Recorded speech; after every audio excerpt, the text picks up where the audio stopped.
Good morning. Welcome to Cedars. My name's Carol Ann Davidson. I'm a board member of the church. And going forward, board members are going to make announcements at the beginning of the service just to help you know what is going on around Cedars. So today, our announcements include, first of all, we're kicking off Stewardship Month, as you might have guessed from the topic for today's Sunday service. Our musician that had scheduled for today, pianist Cisco Stranahan, has had to cancel at the last minute. So in his place, we have Robin, our own Robin Teskey, playing piano for us. So thank you so much, Robin. Yes. Another announcement is that Rick Blythe has has volunteered. Is Rick here? I thought I saw Rick earlier. Oh, there he is. Rick has volunteered to conduct a 101 training on using Breeze. So for those of you who don't know, Breeze is our electronic directory for Cedars, but it does a lot more than that. And for anyone who has been hesitant to use it or doesn't know how to use it, Rick is going to offer a training for that on March 15th at 4:30 via Zoom. So look for a link in the beacon or contact Mike Cox for more information. We plan to continue in-person services going forward from now on with Cedars. Yay. I know, finally. I remember thinking that this would only be like a 3-month thing and that we would all be back in person normally. Anyway, but unless another big COVID surge hits, that is our plan. And look for announcements in the coming week about change in protocols, both for Sunday services and at the Cedars Center. And then lastly, the board, we want to remind you that on the first and third Mondays of the month, a board member will be at the Cedars Center for a Monday mingle, and that is from 4 to 6. People have requested to know more about what's going on and have a way to contact the board, so come join us on the first and third Mondays from 4 to 6. Thank you.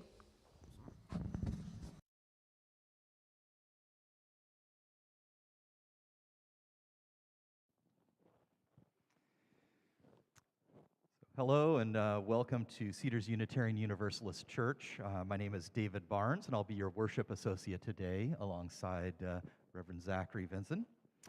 I'd also like to express gratitude and lift up the names of the people who have helped to make this service possible. And so the setup team and the tech team and of course our new guest musician, Robin Teskey. So thank you very much for all of your commitment to making this happen every Sunday morning.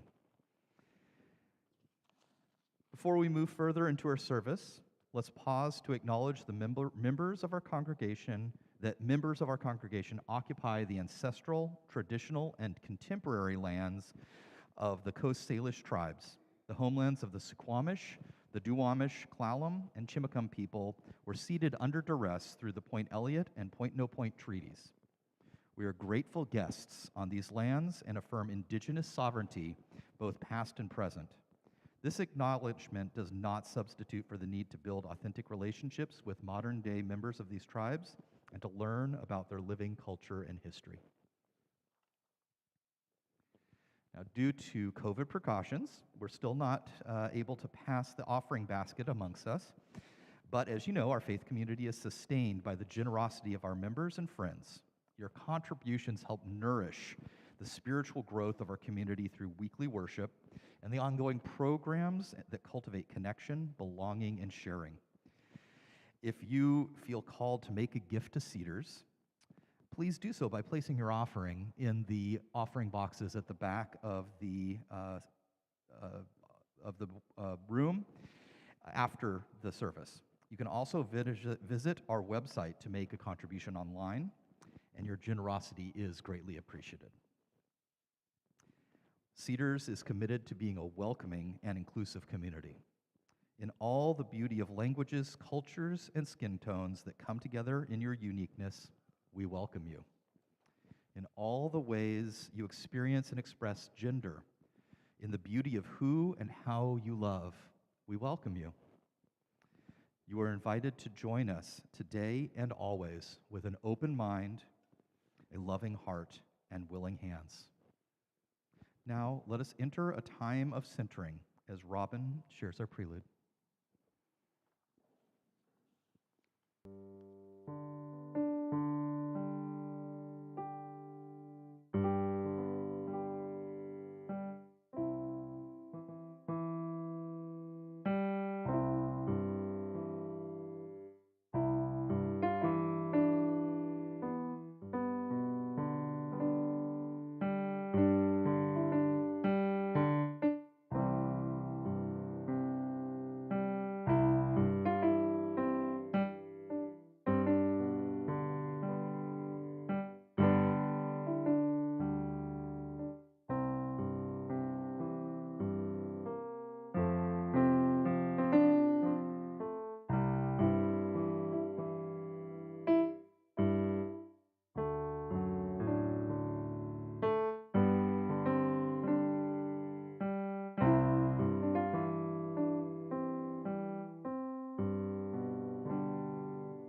you, Robin.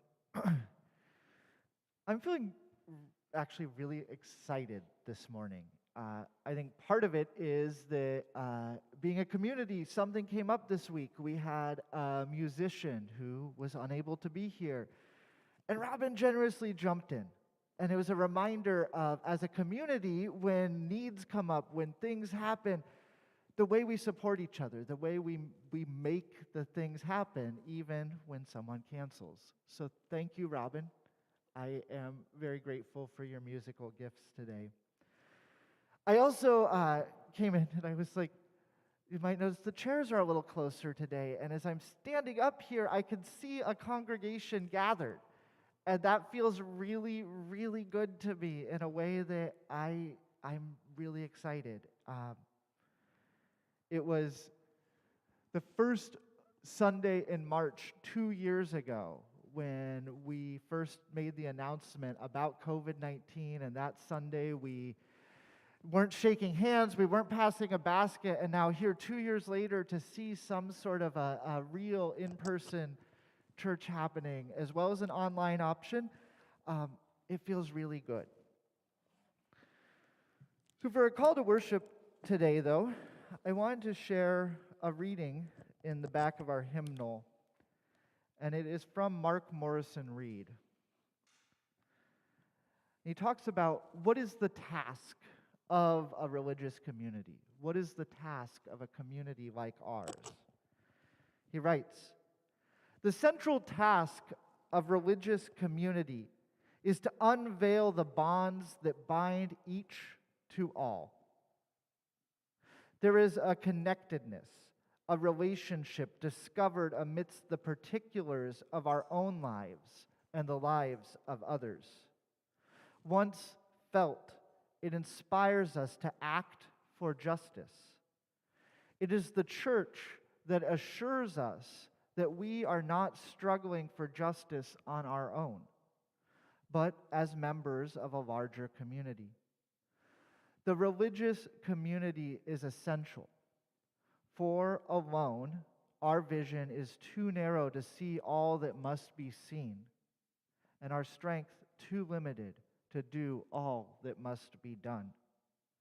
Together our vision widens, and our strength is renewed." I hope this morning as we come together that we can join our vision and our strength together in a way that widens and creates new possibilities as we come this morning to worship together.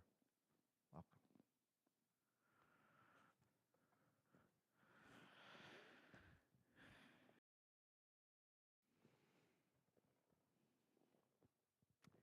One of my favorite parts about living in the Pacific Northwest is the glorious natural beauty we have surrounding us. And one of my favorite activities is to explore those natural wonders by hiking and camping. At the end of a day in the mountains, the high desert, a river valley, or a majestic forest, nothing is better than sitting around a campfire with your friends and family, perhaps with a glass of beer or wine in your hand, letting your muscles unwind as your eyes and thoughts are drawn to the flickering flames. Sitting in a circle around the fire, there is often a moment where I'm connected to those faraway ancestors at the hazy limits of our ancestral memories. And enlightenment only seems a hair's breadth away. Fire is a transformative. It consumes but gives back heat and light. It can burn you, but handled correctly is an immeasurable tool and a force for change. A good fire must be built upon a solid foundation of fuel and air. It must be tended and cared for. There must be protection from the elements as it kindles and care taken in the continuous feeding of it. A neglected fire will burn to ash and cool, perhaps maintaining a few glowing coals that can be reignited with care and effort. Fire must be managed with care, intention, and commitment. Now, Andrea and my kids will tell you that I have a very particular way of building campfires. There must be correct size wood, small twigs or paper, medium tinder in a teepee shape to catch and hold the flame, and logs surrounding the core in a log cabin form to support and hold the flame for the long term. Without all of these parts, the fire will not light easily, or it'll burn out too quickly. There is a diversity in how my fires are built, and it makes them stronger and better for it. Fire, community, transformation, rebirth, and renewal. This is what we're here about today. Commitment to stoking the hearth fire of our church. We are here at a time of transition here at Cedars as we come together after a period of being physically separated by the pandemic. It's a time of new directions. We are a strong and vibrant community with a deep history, diverse views, passions, and talents. But this will take all of us. It will require members to step up and give of their time in whatever roles they can fill. It will require all of us to provide the financial support necessary to maintain and grow this congregation. It will require generosity. We must all lay our wood on the fire to gain and grow the warmth of community. We are beginning our stewardship campaign for this year, and we need all sizes of pledges. Like a campfire, there must be the small twigs to catch the spark and ignite the flame. Every amount counts and is meaningful. There must be the kindling to support the growth of the fire, building the heat and stoking the blaze. And those with the means and the passion supply the logs, the long-term foundations for the fire, creating the deep coals that linger and withstand the wind and the rain. We are a resolute community, not afraid to proclaim our beliefs in choice and peace. A faith that does not proclaim a rigidity of dogmatic truth, but is dedicated to truth with a capital T, and not only allows but requires that our members seek their own path to it. A church that will not sit down and be quiet when the voiceless are marginalized. I would like to leave you today with these words by Sarah Eileen Lawal, Reverend at the Boise Unitarian Universalist Fellowship.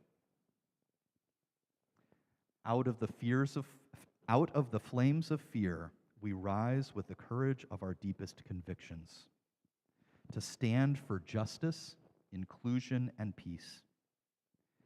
Out of the flames of scrutiny, we rise to proclaim our faith, with hope to heal a fractured and hurting world. Out of the flames of doubt, we rise to embrace the mystery, wonder, and awe of all there is and all that is yet to be. Out of the flames of hate, we rise with the force of love, love that celebrates our shared humanity. Out of the flames, we rise. I now dedicate the lighting of our chalice to generosity. Please join me in reciting our affirmation as I light the candle. As we come together to worship ourselves, to treat all people kindly because they are our family, and to live lives of,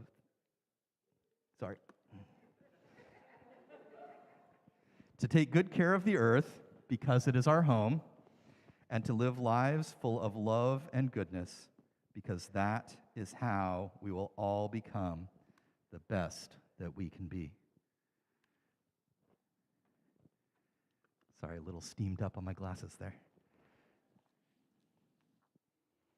And now, let us enter a time of centering as Robin shares our prelude.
I often joke about how everything I know about generosity in my life was learned in preschool. I went to a public preschool, but like most preschools, it's an emotional place. It's when you learn a lot of emotional intelligence. And I remember in preschool, every day we would come in and we would start our morning by sitting in a circle and doing some sort of an activity that expressed our care towards one another. My least favorite activity was the days when we all had to take a stuffed animal of Barney the dinosaur, if anyone remembers Barney the purple dinosaur. And we had to sing the Barney song and give the dinosaur a hug and pass it around the circle. You imagine, I love you, you love me, we're a happy family. Those were the days I didn't particularly care. Even as a preschooler, I felt a little too cool to be passing around Barney and singing this song. But there was a certain song that I, for some reason, loved. And it was a song that I've since learned was written by a Unitarian. The song is Love is Like a Magic Penny by Unitarian Malvina Reynolds, who many people may know. She was an activist and songwriter who wrote many songs that have become influential in social movements and appeared on TV shows. But this song is, love is like a magic penny. Hold it tight and you won't have any. Let it spend and you'll have so many, they'll roll all over the floor. And then it goes, love is something if you give it away, give it away. Give it away. Love is something if you give it away, you'll end up having more, and so on. I think it was just, I liked the catchiness of this song. It's kind of, as a preschooler, it's got, as the kids say, it slaps. But every year when it comes time to start thinking about stewardship, I find that song comes into my head. And I think, despite being about a penny, it talks about generosity. When we are generous, it allows room for more generosity. When we are generous, we grow, the people around us grow. When we share what we have with others, everyone is made better. When we give our love away, we end up having more. As a community, we are a people who, I hope, love each other, care for each other, support each other, show up for each other, step in when we need someone to step in. And so today, I want you just to think about that song. Love is like a magic penny. Hold it tight and you won't have any. Let it spend and you'll have so many. They'll roll all over the floor. Just sit with it as we move through this service this morning.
I'd like to invite you to join me in taking a breath. Just breathing in and out. Let yourself arrive fully in this space and moment. Feel the connection to each other, to the world. As you breathe, allow your mind to settle, your heart to open.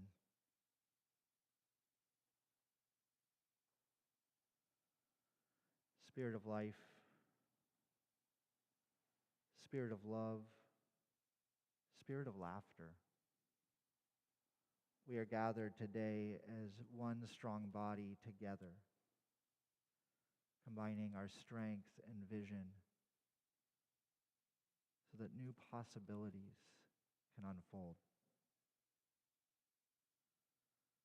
Help us together to live into things that are only possible when we get beyond ourselves, when we connect,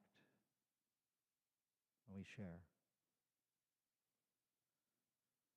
Help us to feel our wholeness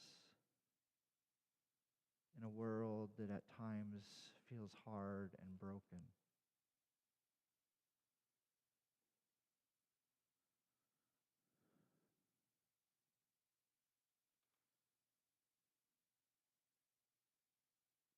Let the spirit of this community, of this time of silence, bolster us, buoy us, heal us.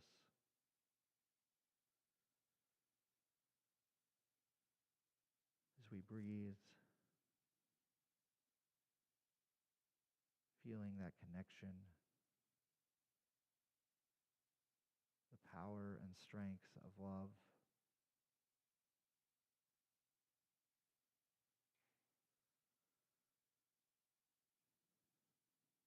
May this feeling be with us today, tomorrow, and in all the days ahead. May we remember we have each other. May it be so.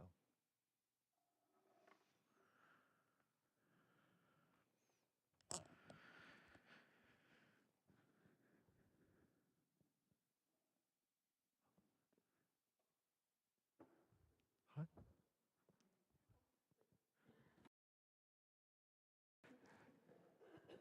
We are not a perfect people. And it's not the point of coming together. I think throughout the pandemic, there's a line we kept coming back to, and it was, I should grab my sermon, connection, not perfection. And so I'm embodying that today. Thank you, Robin. Today we're talking about stewardship, about generosity and giving. And before I get into that, I thought I would just have a little bit of a lesson because it came up by some new members recently. I was asked a question about how we fund the church. And I think that's a good question to ask. How do we pay for things at Cedars? How does all of this happen? And I think a lot of people, you're used to coming to a church, and in the before times, we would pass a basket, and most people think that is the primary funding of the church. In our case, that is not true. We are a church that funds ourselves through the contributions of members in the form of pledges.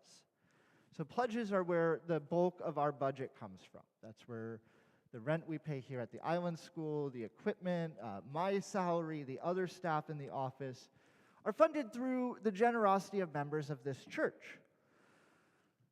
And that means that it is up to all of you to make what we do possible, to make it happen, to fund it. But it's not just about money. When I was in high school, I remember it was a high school senior sociology class, and I had a teacher who told me something about if you hang out at a bowling alley long enough, you become a person who is known for bowling. If you hang out at an arcade long enough, people will start assuming that you play a lot of arcade games. It was a lesson about basically don't hang out with the wrong crowds, but I think it's true also when you hang out with the right crowds, you suddenly start becoming someone people associate with positive things. I personally don't think bowling is that awful, so and at Cedars, that's what it is. We are a group of people who come together, united by our values, who believe in similar things, who want justice in the world. And when we come together, is a chance for us to show the world that we are those type of people. And it's also one of those things that it takes money. It takes finances. It takes generosity. Sorry, I'm having I'm going to take I can't read this. I'm like, I can't read right now. I'm sorry. I'm like, I can't read a thing. My glasses are fogging and I'm squinting. So we are a people who we have these shared values. We come together. Oh,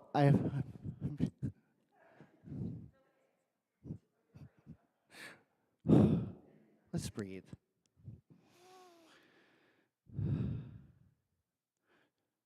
We're church people. We are church people. We come together around our shared values, around the belief in inherent worth and dignity, the democratic process, and as we come together and live these values, it sends a message to the larger community about who we are, about what we are, about where we spend our time. And when we talk about stewardship, it's not just a conversation about funding things, it's about supporting what we believe in. This month is a time for us to reflect on our values and to bring our spending in line with our values, our beliefs. Stewardship is about putting our money behind what we believe in. One of the things that has been hard in my family is that since I started seminary, I have not been in a position to contribute financially to a congregation I've been part of. Before seminary, we used to pledge regularly to our congregation in Bellingham, and felt very good about being connected to that community. We appreciated what they did and felt it was important to support it. When I started seminary and took on a bunch of student loans, I jokingly would tell people that my student loans were my contribution to Unitarian Universalism, that I had taken on this debt, and that was my pledge. And to be honest, I have always felt that was a cop-out. I've always felt that line, despite having the student loans, was a bit of a cop-out. But it's been hard. We lived in the Bay Area for a number of years. Rent was expensive. I'm just starting my profession and getting myself together, and just couldn't seem to manage to support a congregation. Recently, though, I'm in my third year here at Cedars, and my life has gained a lot of stability. And I feel in a place for the first time where I can start really asking, what is it that I value, and how am I going to express those values? And recently, in a conversation with my husband, we had been talking about what it is we value, what it is that we want to be part of, and how we want to signal that we are a part of it. In the conversation, we identified some organizations that are important to us, some scholarship funds, and have made small contributions. But as I really started thinking about what is important to me, the reality is that Cedars is important to me. Cedars is very important to me. I love this community, and it's been a hard and challenging 2 years, but right now, the stability I'm describing in my life is a result of all of you in supporting me, paying for me as your minister, paying for the church. And as I look ahead, I'm feeling good about this congregation. I think we are at a threshold of something new. As we come back together, there's been a lot of energy recently. We're trying again to have once-a-month social justice activities. I know recently, Allison, you helped to organize our day of service at the Japanese Exclusion Memorial. We have some other things coming up, but we're trying to rebuild something, to be out in the community, to live our values out, and that to me feels important and good. Reflecting on that and talking with my husband and asking these questions about what we value has led me to realize how much I do value this community, how much it means to me, and the fact that I have up until this point said that my contribution was my student loans doesn't feel like enough. So my family, after some conversation, have decided that this year we would like to make a pledge to Cedars. We are going to support this community, and we're going to make a pledge of $2,000 to Cedars Unitarian Universalist Church. This is a big thing for my family. It means we have to consider what we really value. It means I might have to go out a little bit less to eat or things. It's going to be about prioritizing the church. And I want to do that because it feels important to me.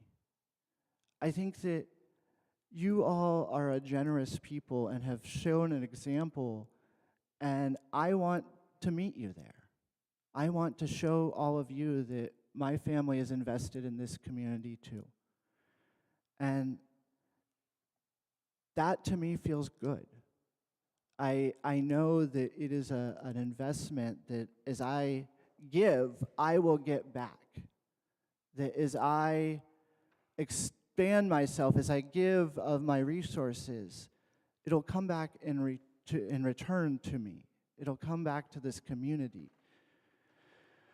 So, I hope that you all will consider joining in the way that you can to fund this community, to look ahead with optimism with me about what is on the horizon, what we're moving towards, and ask yourself how you can be a part of it. I think for each of us, it's going to be a slightly different way of giving, a slightly different number even, but to be connected to something, to support it, because it's important. Love is something, if you give it away, you'll end up having more. And I love this community. It means a lot to me. And I hope that all of you feel the same. May it be so.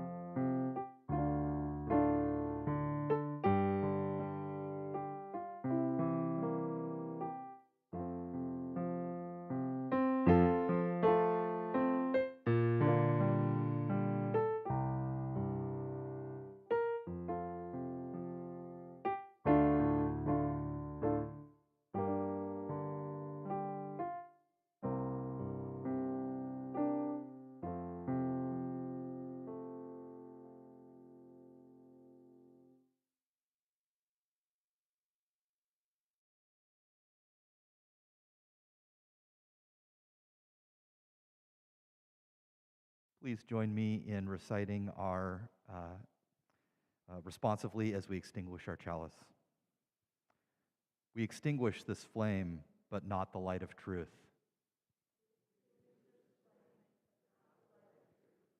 The warmth of community or the fire of commitment. These we carry in our hearts until we are together again.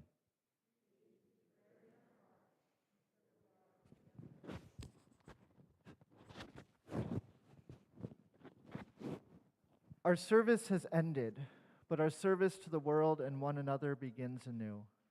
As we go forth, may we carry with us those values, that vision and strength that we share in this time. May it be so.